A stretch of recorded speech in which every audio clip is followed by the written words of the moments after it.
C'était effectivement un sujet, je crois, important sur le plan à la fois artistique, économique et sur le plan culturel. Bien sûr, si le livre audio est un produit gratuit, on peut penser dans un premier temps que pour le développement culturel, c'est excellent, puisque ça permet d'avoir, de mettre à la portée de tout le monde un grand nombre de titres. Cet aspect culturel, bon, je ne veux pas le négliger et dans la suite, je veux peut-être démontrer que c'est peut-être une position dangereuse et un peu fausse, mais bon, je le reconnais et j'apprécie quand même effectivement qu'un certain nombre de choses soient mises gratuitement à la disposition du public. Nous, on a créé la société en 2005 dans un but quand même commercial, non pas avec l'objectif de faire des profits anormaux, mais de pouvoir d'abord rémunérer, bien sûr, d'une part, les actifs de la société, parce qu'il faut héberger un site. Toute personne qui utilise un site internet sait que ce n'est pas gratuit, ça peut coûter de quelques centaines d'euros par an, voire à quelques milliers d'euros. Et la réalisation d'un site internet, ça peut coûter aussi quelques milliers d'euros, voire 20 000, 30 000, 50 000 euros. Donc c'est évident que faire quelque chose de gratuit, la première question c'est de pouvoir se dire, bon, ben, d'où vient l'argent, hein?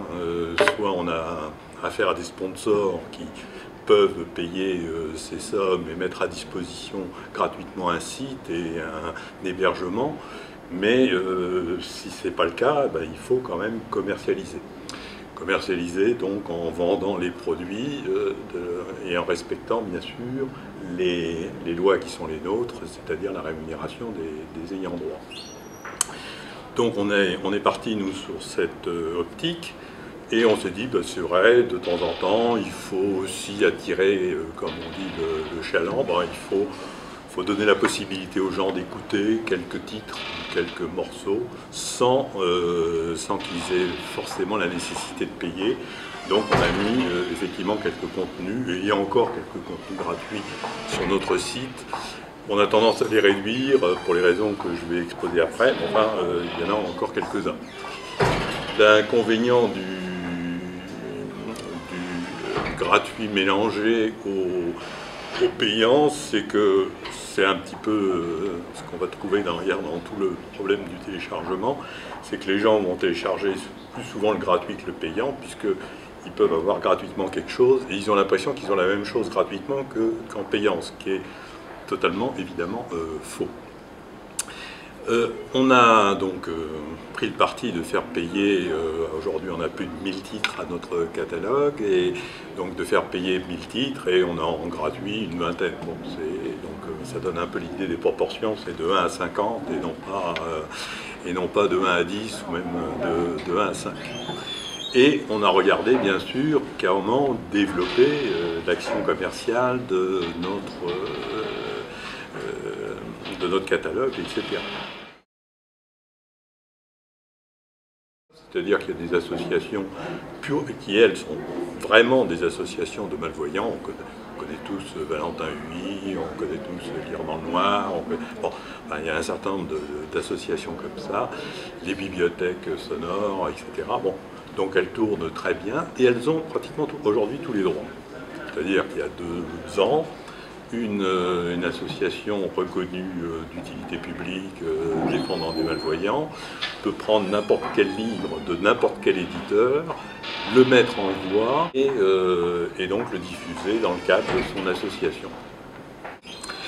Alors il y en a d'autres, et il y en a certaines, ben, il suffit de cliquer sur Google livre audio gratuit pour tomber sur, j'en ai recensé littérature audio, Audiosite ou Audiocité, Biblioboom, www.radin.com, Livre pour tous, LibriVox, Vox Libris, etc. Bon. Donc sur la première page de Google, on trouve pratiquement tous les noms des sites les plus connus, dont le plus connu est peut-être d'ailleurs Littérature Audio. Littérature Audio est un site assez bien fait d'ailleurs. Moi, il faut rendre à César ce qui est à César. Je ne partage pas leur approche non commerciale, puisque eux n'ont pas une approche commerciale. Mais bon, je reconnais que c'est un site qui est agréable à regarder, qui aujourd'hui d'ailleurs a 2500 livres en catalogue, ce qui est quand même assez énorme. Alors bien sûr là-dedans, il y a des livres très courts de quelques minutes, mais il y en a quand même qui font 12 ou 13 heures. Comment ça marche? Ça marche parce qu'ils encouragent un certain nombre de personnes, de personnes qui aiment lire. Et c'est courant, hein. Il y a beaucoup de gens en France qui aiment lire, qui aiment trouver une forme d'expression qu'ils n'ont plus l'occasion de trouver parce que soit ils n'ont plus l'âge de jouer au théâtre, ou ils n'ont jamais eu l'occasion de jouer au théâtre, bon, etc. Donc lire, et lire en public et être écouté. Hein, n'oublions pas, être écouté, c'est quand même une aventure exceptionnelle. Alors, on sait très bien, ils font ça, ils le font bien sûr gratuitement. C'est vrai que de temps en temps, je me dis, mais comment lui faire comprendre qu'il est en train de manger le pain, si je puis dire, de narrateurs, de comédiens, de gens de studio, de professionnels, enfin de l'audio, alors qu'il a tant de courage et tant d'enthousiasme pour lire 1100 livres. Moi, je trouve ça absolument magnifique. Le problème, c'est que eh bien, ça ne va pas forcément encourager tout le monde derrière pour faire des livres audio. Donc, le livre audio gratuit, si je résume un petit peu ce que je viens de dire, il y a des sociétés qui n'ont aucun droit de mettre des choses gratuites et des choses en plus qui sont commercialisées par d'autres, mais qui les mettent gratuitement parce qu'ils jouent de l'impunité de leur grande structure et de leur caractère international. Et puis, il y a effectivement des gens qui se font plaisir. Par contre, effectivement, ils nous gênent quand même beaucoup parce que, effectivement,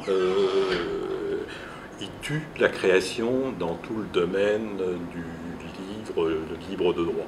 Alors, le reproche, j'ai fait ce reproche au président de cette société qui m'a répondu, mais vous savez, dans le livre, la littérature française, le livre de droit, il y a tellement de titres qu'il y en a du travail pour tout le monde.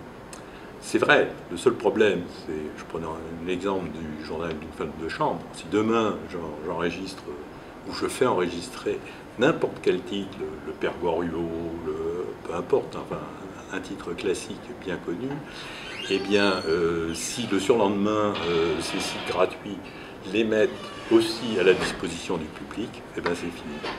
J'aurais, dirons-nous, dépensé des centaines d'euros en pure perte, parce que l'acheteur moyen, peut-être est-il un petit peu ignorant des problèmes dirons-nous, de difficulté d'enregistrement et des livres audio. C'est pas si facile que ça d'enregistrer un livre audio, et ils peuvent croire que entre quelque chose qui est gratuit et quelque chose qui est à 10 euros, finalement ils ont à peu près la même qualité, et que effectivement c'est tellement mieux de l'avoir gratuitement, on va le prendre gratuitement, et puis on laissera le 10 euros à ceux qui peuvent payer 10 euros.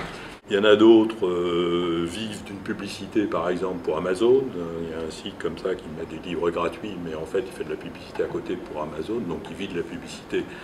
C'est une autre façon de faire du gratuit. Dernier point que je voudrais souligner, c'est puisque le livre audio est parfois gratuit, pourquoi le livre papier n'est pas gratuit, hein?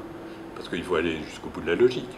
Hein. Si on est gratuit en audio, pourquoi il y aurait toujours un coût pour le papier? Alors on va me dire, oui, mais l'impression, ça coûte toujours quelque chose. Et oui, mais l'enregistrement aussi, l'hébergement d'un site aussi. Et c'est pour ça que je ne comprends pas, en fait, ce statut de livre audio gratuit, et qui me gêne quand même un peu, c'est qu'il y a toujours un coût. Alors qui paye?